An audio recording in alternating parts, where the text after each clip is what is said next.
വൈകുന്നേരം ചായക്ക് എന്താ കടി ഉണ്ടാക്കുക എന്ന് വെച്ചിങ്ങനെ ഇരുന്നപ്പോൾ രാവിലെ പുഴുങ്ങി വെച്ച ഏത്തപ്പഴം ഇവിടെ ഇരിപ്പുണ്ടായിരുന്നു. അപ്പോൾ ഞാൻ കഴിഞ്ഞ ദിവസം ഒരു വീഡിയോ കണ്ടായിരുന്നു ഇത് വെച്ചിട്ട് ഇടിയപ്പവും കൊഴുക്കട്ടയൊക്കെ ഉണ്ടാക്കുന്നത്. അപ്പോൾ ഞാൻ അങ്ങനെ ഒന്ന് ചെയ്യാമെന്ന് വിചാരിച്ചു. ചായയും റെഡി ആക്കണം. ലച്ചുവിനെയും കൂടെ സഹായത്തിന് വിളിക്കാം.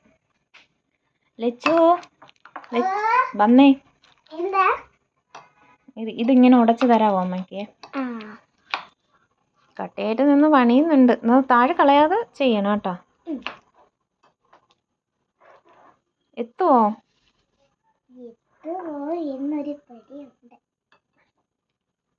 പെട്ടെന്ന് റെഡിയാക്കി തരണേ. നന്നായിട്ട് പ്രസ് ചെയ്ത് ചെയ്യും.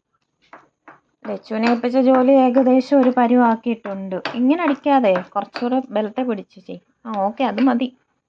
ഞാൻ പൊടിയൊക്കെ എടുത്ത് വെച്ചിട്ടുണ്ട്.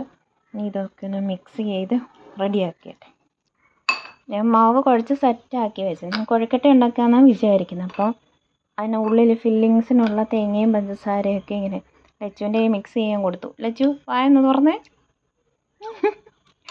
പഞ്ചസാര മൊത്തം അവളുടെ വായിലുണ്ട്.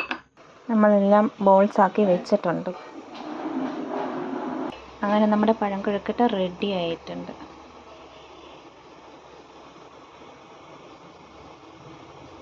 അങ്ങനെ ലച്ചുവിന് ഇത് ഉണ്ടാക്കി കൊടുത്തു.